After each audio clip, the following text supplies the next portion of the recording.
All right, y'all. What's up, man? This gonna be a video. It's our after action range report where we were shooting this bad boy, this upgraded Jackal. Um,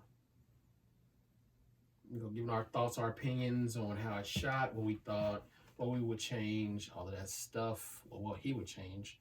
Um, and yeah, let me know what y'all think in the comments down below. Um, and also let us know if y'all want me to incorporate this more on the channel or not. Let me know in the comments below. You can leave a like, or you can hit the dislike button twice. All right, go ahead. Hey, I know I want to start off by saying, I definitely love the trigger. We had installed this, Franklin Armory binary trigger, Yeah. and it definitely met my expectations and surpassed it. So when I go to pit, when I get another Jakl, which is the 300, I'm gonna get the flat trigger, and the flat trigger gonna be a binary trigger as well from Franklin Armory. I thought they made a solid trigger. I thought the trigger binary was fun to shoot. The take up was good. It was just a solid trigger all together. I wanted to talk about that too. So I've had a binary before, and for the AK binary, first of all, it costs more. Second of all, the trigger pull weights are different. So for the semi, it's lighter than the binary, which I thought would be the same for this, but actually they feel the same. We didn't have any malfunctions, no hammer follow, nothing like that I've seen reported about the binary, Franklin Armory binary. I think they fixed that a long time ago because this was like one of their flagship products that came out. This was like one of their first releases, was the AR one, just because ARs at the time were so common. And the binary for the AK, there's no mil spec for AKs, just like there's no mil spec for 308, but there is a mil spec for ARs. So I think that's why it was so easy for them to quote unquote perfect this system. That being said, though, it does come with a lighter spring. So if you wanted to, you could lighten up the trigger spring. And usually when you're dealing with like a buffer system and the trigger, you have to play with the lighter, heavier to see which one works the best with whatever buffer weight you have. But with this being bufferless, you could really just lighten up the trigger to see how freaking fast you can run it, to be honest. So let me ask you, and that'd be real nice. I thought I seen the specs on it where you can make it lighter by 0.5 or make it heavier by 0.5. It was like a whole. I think it's like a pound. I think it's like a pound or two. If you change out the springs, you can change it by like a pound or two. Because I think the standard is like 3 to 5 pounds, and then the light is the I want to say 2 to 4, maybe 4.5. It's really light. But that being said, I like how it gives you the option to do that, and I like the heavier trigger pull for me because the pull is more intentional. My opinion, yeah, especially because my binary for my AK, and I did a video about this. Sometimes when you're pulling it, it doesn't go binary if you don't pull it back far enough and hard enough. And I feel like I like that intentional more than the unintentional, because I don't want it to be too light. But that being said, this isn't like a duty pistol or nothing like that, or a duty rifle. So you could really designate it whatever weight you wanted it. So it'd really be up to you, to be honest. Was it worth the money? I know people gonna be like, they're gonna look it up and they're gonna be like, that's too much for me. I don't think I can. I mean, at this point, you should know if eggs is up, the trigger gonna be up. So, but with that being said, I think it was definitely worth the money. I actually felt like I got a solid deal on it after I started shooting it. I was really surprised by how much I really liked it. And I'm like, from then on, like every I was about to call it a scar, but every Jakl, I'm a put a binary trigger in it. So I think that speaks for itself when it comes to what I felt about the trigger and how the performance of the trigger was. Yeah, that was really the highlight to me. Was the trigger. I mean, we've shot the rifle already before, just not with that trigger. I put his upper on my lower, and we've shot it like that, and it was doing real good, especially out the distance. We shot it with irons and stuff, and we shot it out pretty far. But that trigger definitely made a difference, only because like our desires right now are further than technology is. Like I want a super safety or an FRT that will work in the Jackal, and there are literally people in the group designing it. My Facebook group right now, they're designing both right now as we speak. Like they're working with prototypes. My boy Izzy, he's working on a prototype for the FRT to work in the Jackal. This other guy got the super safety to work in it. So it's like we're wanting stuff that's ahead of technology right now. And we're still waiting on A3 to come out with their stock. They said 3 months. It's been almost 4. So we're still waiting on the A3 because I know he want the ACR style stock on his, with the cheek riser. So we ain't got to keep adjusting. I mean, that being said, we could just buy a stock with the cheek riser. I know somebody's gonna say that in the comments, like just buy the UBR. No, we want the ACR type stock because this is supposed to be the ACR killer right here. This is the ACR killer in my opinion. Half the price and quadruple the features, to be honest. But let's talk about the sighting system, I should say, the red dot and the 5X. I mean, it was cool. I think I would want to see how a riser would do with that setup. And I think it'll aesthetically look better, but the sight of, I mean, where you pull it in, you have to do more adjusting as far as your eye into the system based off of how low it sits. Me, I'm more of a taller guy. I mean, and I was telling him off camera that he could lower this, but that wouldn't help with the sighting of this because these are only 20 millimeters and my prism was 30, so mine's real big. These are the micro prisms, so they're the normal size of a red dot. Like the normal size of a red dot is 20 millimeters, in case y'all didn't know.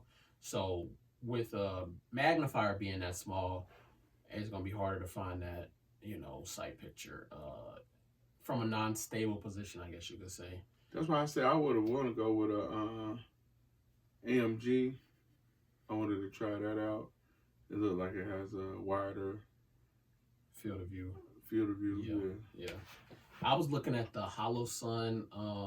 They got one. It's like Hollow Sun was good too. Yeah, they got a Hollow Sun like box kind. Yeah, I like the box. Those is like 30. They got one that's like 30 millimeters. They got one like 30, almost 35. That's huge. And they got one that's like enclosed in a battle rifle one. But that's I'm sticking with my PA. But that's the reason why I like the riser too, because you can actually scoot this back. And I think it'll serve it well if you actually scoot it back. That's really one of the only flaws that PSA has. Same with mine too, is unused space in this back right here. I don't know why they didn't mill this for, I don't know what reason they had to not mill that. But if you could just scoot that back like 1 or 2 more, then it'd be fine to me. Like even mine's, I can't put mine all the way back and I have to move mine. Like, that's stupid to have that unused slots right here. And that's why, thanks for bringing this up. This is why I have my sights backwards. People keep freaking talking about it. It's because I don't have no space in the front right here. I don't have no space right here for no real space. So I have to put them backwards to get them as far forward as I can. The same right here. I have to put it like that, but they still work. So, y'all trolls can stop trolling. So one dude, no matter what video I post, he'd be like, but your sights are backwards. I'd be like, okay, well, my 75,000 views disagree with you, so shut up. Anyways, I like mine's, but mine's, I ain't gonna say mine suffers from the same thing, because I think mine's is a 25 millimeter and his is a 20. But we have the same, we got to put it as far back as we can to see it. And that's really one of the downsides of the magnifiers and prisms, is you have to have them close as fuck to your face. Now, these do kind of solve it, because you can have them, they're like a little bit more forgiving, probably like half an inch. Not much. It's not not even close. But actually, what they call it, the eye relief for this is better than the ACOG, because ACOGs you have to have them like fucking inch from your face. You know how anyways, that's close to your face. I got to try out the laser. He didn't really get to try it out like I did, because I shot it folded. I shot it with the stock folded, which you're not really supposed to do at the range, but I did it anyway. That's really more of an outdoor range activity, which we're gonna put these things through the paces for sure outdoors. But we had to go indoor due to the weather. But what did you think about like the overall shooting? How did it feel? Minus the stock. How did it feel? Like, I think it felt good. It felt good. I'm not gonna lie. Like I said, I definitely was impressed by the way it shot. You don't have to let your finger all the way off the trigger to reset. I liked that.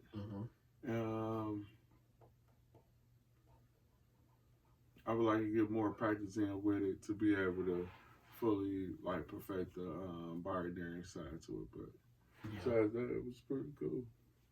I would love to see you shoot binary folded with a drum too. Have you thought about, you looked into drums or?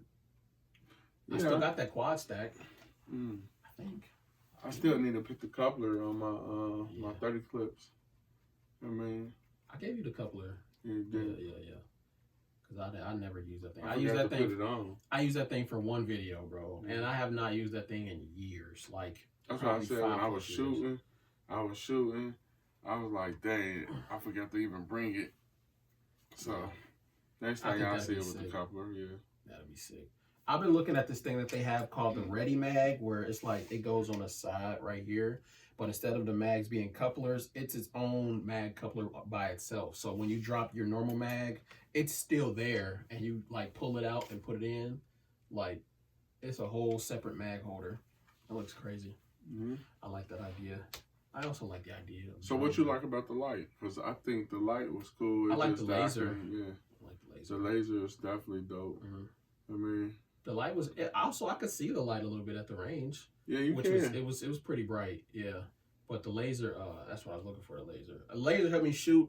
And it's so crazy because people be like, "Why do you have a laser and a red dot?" Well, you can't really use the red dot while it's folded unless you like hold it up to your face, and then you're like in danger. If you don't have like the 1-point sling, you might hit yourself in the eye. So I use the laser for that. I don't have that on mine, you can see, because I don't really use it like that. But I'm getting a laser aiming module that's going to be IR too, because we're getting night vision too. So we're going to be shooting at night as well. I've also noticed too, and you probably haven't even noticed this, my first Jakl, I was having marring on the side right here when it was shooting a lot, and now I don't. And I don't think you do either. Let's see. Do you? Yeah, nope. So they fixed that problem too as well. And that's a problem that people probably didn't even notice unless you was like really shooting. Like I seen the T-Rex Arms is like 10,000 round review, whatever. They noticed that it was marring. I noticed that one's mine, but that was my Gen 1. This is a Gen 1 too, but I don't even know how many rounds I have through this. Probably not that much. But we shot about 180, close to 200 rounds through that one range day. The first range day, shit, how much we put through it then? A lot. Probably like, we'll say 100, just to, because I don't feel like remembering. I know we were shooting a lot of long distance, so we were shooting a little slower. But when I was sighting it in, I used at least like 20, 30. So I say a good 100 that day. Right. So we almost had a good like 400, and no malfunctions once we got that gas tuned in. And yeah, next time you see this is probably going to be like the last breakdown that we do of this, because we'll have a suppressor on it, hopefully the launcher, hopefully the lower that he wants, and A3. If y'all watching this A3 Tactical, drop the damn stocks, bruh. Please. We've been waiting. At this point, man, I might have to get an F5, bro. I don't want to get the F5. I want to get the A3. But I got to get the A5 for the time. Oh, A3, if you also watching, drop the 308 stocks too for the 308 Jakl. You'll have at least one customer. I don't know about nobody else. But overall, do you think that if you could change anything, what would it be? Like I said, I think I go with a bigger sight system. Yeah. That didn't really bother me because I'm kind of used to it because of my AK, the 20 millimeter. I would change. I'd put the lever on there. I'd put the ambi like mine's. I'd put the phase 5 on there, the bolt catch, because I went to do this like 3 or 4 times to reload and it wasn't there because I'm so used to, you know, it wasn't there. So I put that on there. And yeah, I changed the stock. Nothing against Magpul or nothing like that. Magpul got some good stuff, but yeah, I would change that. Yeah. But we gotta retape this. So not retape this video, but retape the handguard. So let me know what y'all think in the comments. Like, comment, subscribe, all of that stuff. Stay tuned for more. And if you watched all the way to the end, tell him to drop his channel. I'm gonna drop my channel. Let's get 30 likes. 30 likes and he'll drop it. Y'all heard it first. Y'all heard it here first, folks. So, yeah. And if y'all want to ask me any questions or something, I'm going to start going live semi-regularly, probably every weekend. So just tune in either Saturday or Sunday. Sometimes even Friday. Doubt that I'll be going live during the weekend or the weekdays. I'll probably just be posting shorts and videos. But, yeah. Also, I'm making my Rumble tomorrow. I'll love you tomorrow. Making my Rumble because YouTube has been deleting like crazy. They've been turning my comments off. They've been